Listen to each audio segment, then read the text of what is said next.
Morning, folks. About 45 degrees, about 7 o'clock. These guys get up earlier than I do. Uh, Started out with just some crows and stuff, and got some dogs on the property over here that are raising all kinds of hell. Anyway, couple gunshots. Morning in the autumn. It's time to get at it. So the big plan for today is that we're going to go about 5 miles upriver, drop that inflatable kayak, and Jason and I will float back down to camp. We did some adventuring last night. There's a huge snag about 50 yards up from our camp. Yeah, it's a good 15 feet, multiple trees. And I waded upriver, went up into the woods, and take a look at some of the rest of the river. Man, it's all going to be like that. It's all just going to be crazy down trees and pulling out, pulling over, man.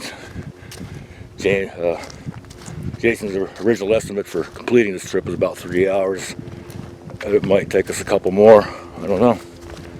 But it's not going to be an easy one, and I'm probably not going to film, because I filmed that maiden voyage and stuff like that, and that was pretty hairy. I just don't want to destroy my equipment. I'm not equipped to get my camera stuff wet. I don't have that type of gear.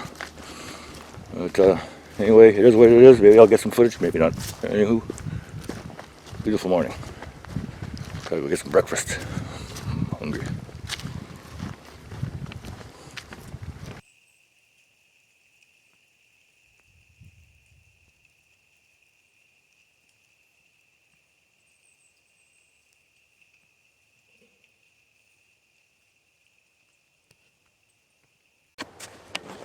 Well, here goes.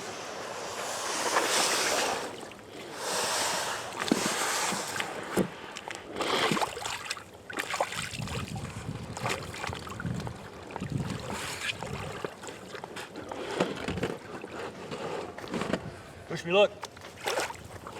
Good luck. Gotta have fun.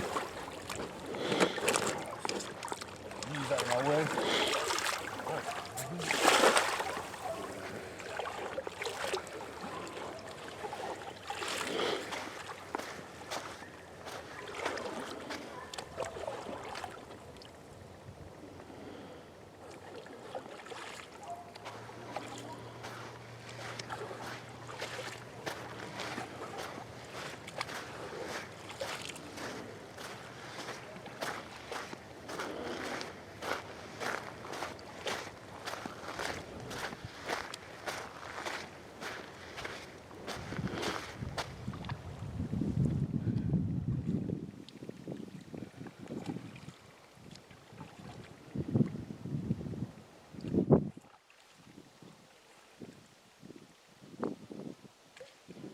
Well, the good news is the river isn't that crazy. I mean, it definitely keeps you on your toes. It's a pretty calm spot right here. And our Intex Explorer K2 is working out just fine. I have hit the ground a couple times. Have hit a couple snags a couple times. Appears to be holding up well. So this is my first wilderness river kayaking. You really, sorry about the wind, guys, but you really get to know how to read a river. Looks like I got a pretty big snag down here, but yeah, I've had to get probably on the water for about a half hour, 45 minutes. I've probably had to get out about 4 times to pull myself out of shallow water. Anyways, having a good time. Stopping for a break. I did stop for a break around this bend right here. And about 4 hunting dogs came bounding out of the woods. Bark at, they cross the river, and I'm sitting there taking my break, and then they come back and realize they're all, wearing antennas and whatnot. I go, man, I'm in the middle of somebody else's hunt. So I decided I'd take off, right? So I headed this way, and they just started coming down the river with me. And I'm like, oh man. So I slowed the kayak down, and let them jump on ahead. So it's on the hunter now. All right, better get back on here. Get to the river again. All right, this is what I'm looking at. trying to paddle and film at the same time, which is a little bit cumbersome. Well, I break this here. Yeah. So I'm coming to the shallow spot. You know, this is pretty darn calm. It's been pretty action-packed. You know, nothing real crazy. You know, learning how to read the river. You know, you want to stay to the outside because that's going to be where the deeper channels are. And sometimes you want to go where the debris actually is. Maybe not right here. Oh boy. Oh, I didn't hit. Okay, I just thought I'd show you some scenery. Back from whence I came. Nice little sandbar here.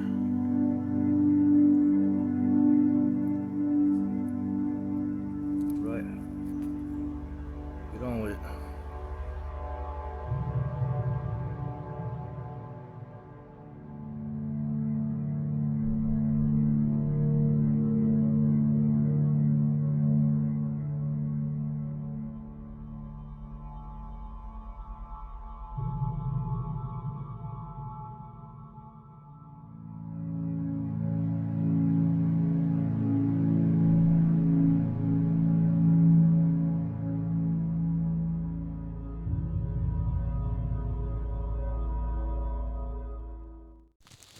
So I stopped for a rest about 2:30, and on this nice sandbar here. It's been going pretty good. Yeah, the river definitely keeps you on your toes.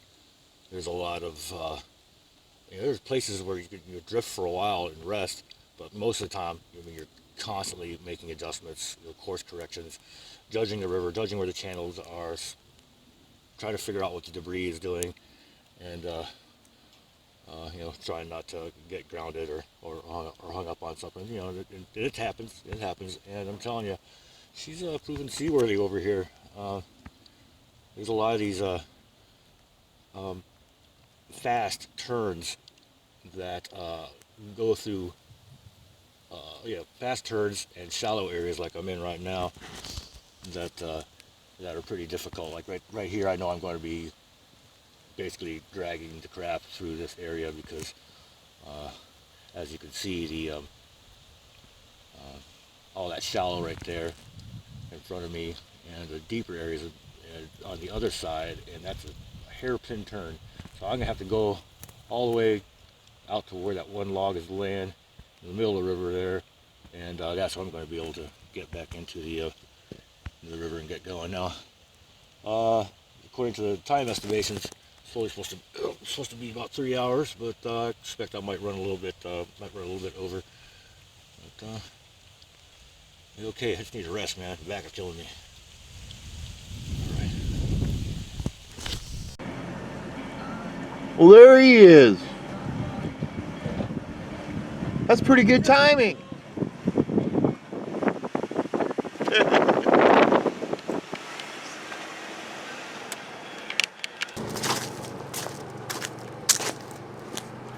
Did you literally like just get here? Yeah, I just came around the corner, man. Well, damn, that's some pretty good timing. Well, sweet. Yeah, this was not staged. Yeah, I just showed up at the perfect time. Oh. Here, I'm gonna give the camera to its owner. Wow, that was no joke. I literally just came around that corner there, around this bend here, and he was up there with the truck. I swear to God, that was real. Pretty intense. Pretty good time, eh? I think we made like 3:30. That's about right. Cool. Well, let's see. Came at 3:30. About the boat. This was definitely not a lightweight trip for this craft. It wasn't terribly crazy, but it got really intense sometimes. I've got hung up on a number of bars, hit a number of logs that I couldn't see. A lot of times I would have lights in my eyes and I couldn't see quite what was in front of me. And you know, I ended up getting hung up on some pretty tough, sharp stuff. And it's held out, man. So if you're considering one of these, you know, don't have a lot of money, you want to get out on some of the more gentler water, or maybe some of the more challenging, gentler water like this river, and go for it. No, I'm not sponsored by Intex. Wish I was. Slip me a proposal. I hope you dug that. I did. Yeah, I'd say that's definitely worth the money. I had a blast. This was a really true test of this watercraft. All right. Hope you enjoyed this. Thanks. Nate out.